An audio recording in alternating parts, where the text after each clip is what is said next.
जादुई पेंसिल हुसन एक ज़हीन मगर गरीब लड़का था। इसे ड्राइंग का बेहद शौक था, मगर उसके पास अच्छे रंग और पेंसिलें नहीं थी। वो अक्सर स्कूल में दूसरों की पेंसिलों से काम चलाता। काश इसके पास भी अपनी पेंसिलें होती। एक दिन हुसन पुराने बाजार से गुजर रहा था कि एक छोटे से दुकान वाले बूढ़े ने उसे आवाज़ दी, बेटा क्या तुम्हें ड्राइंग पसंद है? हुसन ने खुश होकर जवाब दिया, हाँ। बूढ़े ने मुस्कुराकर एक सुनहरी पेंसिल उसके हाथ में दे दी और कहा, ये आम पेंसिल नहीं है, जो कुछ तुम इससे बनाओगे वो हकीकत में बदल जाएगा, मगर याद रखना उसे सिर्फ अच्छे कामों के लिए इस्तेमाल करना। हुसन हैरान तो था, मगर घर जाकर उसने आजमाने का फैसला किया। उसने एक सेब बनाया और जैसे ही उसने आखिरी लकीर मुकम्मल की, सेब अचानक हकीकत में बदल गया। हुसन खुशी से उछल पड़ा।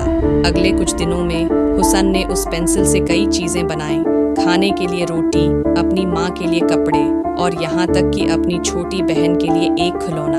मगर वो बूढ़े आदमी की नसीहत नहीं भूला। उसने पेंसिल को किसी गलत मकसद के लिए इस्तेमाल नहीं किया। एक दिन गांव में एक ताजिर आया जो गरीबों को धोखा देकर उनकी ज़मीनें हथियाना चाहता था। हुसन ने एक तरकीब सोची। उसने पेंसिल से एक जादुई आईना बनाया जो सच बोलता था। जब ताजिर ने उसमें देखा तो उसने खुद को एक धोखेबाज के रूप में पाया। शर्मिंदगी के मारे वो गांव छोड़कर चला गया। कुछ दिन बाद जब हुसन ने अपनी आखिरी तस्वीर मुकम्मल की तो पेंसिल आहिस्ता आहिस्ता गायब हो